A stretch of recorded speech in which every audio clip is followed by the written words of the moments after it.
Assalamualaikum warahmatullahi wabarakatuh. Rahayu, rahayu, rahayu. Sehat, sukses selalu untuk saudaraku semua dimanapun berada. Pada malam hari ini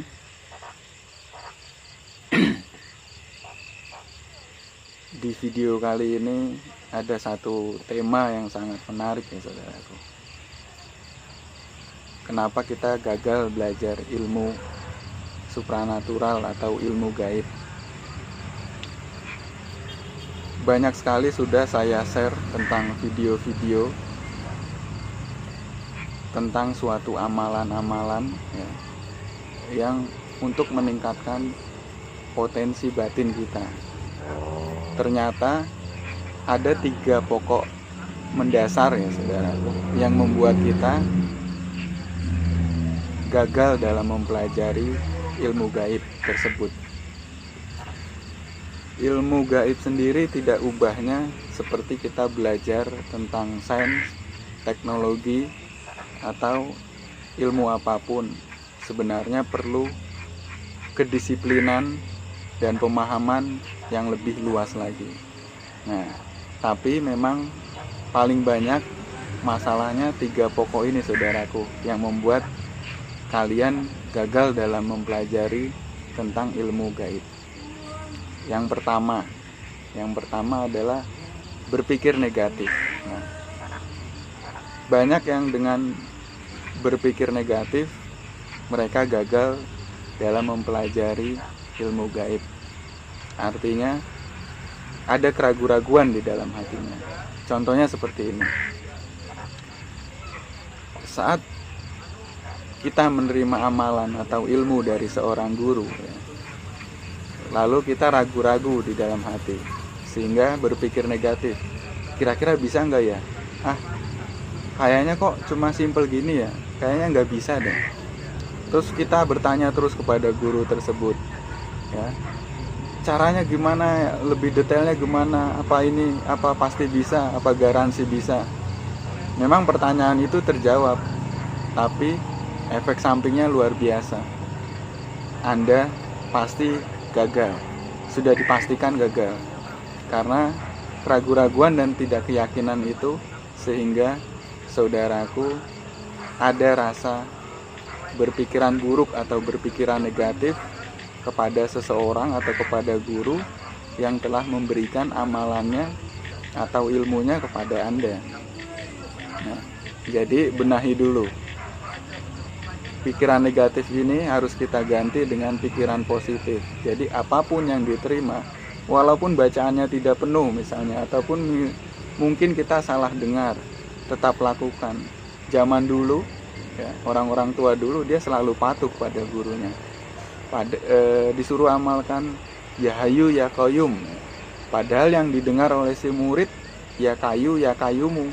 Tapi karena dia tidak berpikir negatif, dia yakin dan positif, dia amalkan terus ya kayu ya qayyumu, yang seharusnya ya hayu ya qayyum. Tapi hasilnya luar biasa ya, hasilnya sangat luar biasa. Dia berhasil. Itu yang pertama tadi, pokok yang pertama ya, berpikir negatif. Lalu yang kedua, pokok yang kedua yang membuat kita gagal dalam belajar ilmu gaib adalah tidak sabaran. Nah, saya sudah mengamalkan 7 hari, saya sudah mengamalkan 14 hari, saya sudah mengamalkan 40 hari, kok belum ada hasilnya juga ya? Nah, begini saudaraku, ilmu gaib itu kan di luar nalar dan di luar logika kita ya. Jadi tidak bisa kita logika dan tidak bisa kita nalar ya. Butuh kesabaran yang tinggi untuk orang-orang yang bisa melanjutkan mendalaminya. Satu contoh, saya berikan contoh kasus misalnya. Ilmu terawangan hampir 90% orang ingin menguasai ilmu terawangan. Setelah diberikan amalan tertentu oleh sang guru, dia sudah melakukan 7 hari, bahkan dia sudah berlanjut sampai 40 hari, tapi dia tidak berhasil apa yang diinginkan. Padahal andai dia bersabar, mungkin saja 3 hari ke depan atau 7 hari ke depan dia bisa berhasil. Jadi di sini banyak yang putus asa, karena merasa tidak sabar. Jatuhnya ya tadi, berpikir negatif.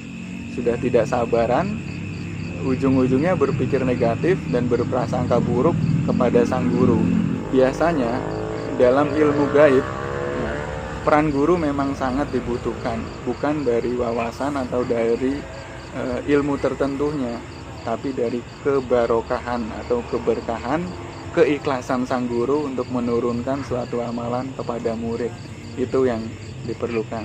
Jadi pertama tadi sudah ya, berpikir negatif kita harus ubah menjadi berpikir positif. Yang kedua, tidak sabaran. Nah, tidak sabaran ini harus kita siasati, bahwa untuk mempelajari ilmu gaib memang butuh batin yang sangat luas, yang sangat bijak, karena ketidaksabaran ini dipenuhi dengan nafsu-nafsu. Bagaimana Anda bisa mempelajari ilmu batin sedangkan di dalam batin Anda sendiri masih penuh dengan nafsu-nafsu tersebut, nafsu dan emosional. Nah, pokok yang ketiga, kenapa kita belajar, kenapa kita gagal dalam mempelajari ilmu gaib, yaitu kita malas mengamalkan atau malas berlatih, ya saudaraku. Nah, kita sudah diberikan amalan sekian ratus. Nah, kita hanya sekali mencoba. Karena merasa tidak berhasil atau gagal, kita tidak mengulanginya lagi, ya. Jadi malas berlatih, ya. Malas berlatih ini salah satu pokok utama yang membuat kita gagal dalam belajar ilmu gaib. Jadi Anda coba lagi, dan berlatih lagi. Jangan malas berlatih. Nah, itulah tadi saudaraku, 3 pokok bahasan yang membuat kita gagal dalam belajar ilmu gaib. Berpikir negatif, tidak sabaran, dan malas berlatih. Coba kita introspeksi lagi dan benahi ketiga hal tersebut. Insya Allah Anda semua akan berhasil dengan cepat mempelajari ilmu apapun, termasuk ilmu gaib atau ilmu batin ini, ya saudaraku. Terima kasih saudaraku, semoga video yang singkat ini bermanfaat untuk saya pribadi dan untuk Anda semua. Salam sehat selalu, rahayu, rahayu, rahayu. Wassalamualaikum warahmatullahi wabarakatuh.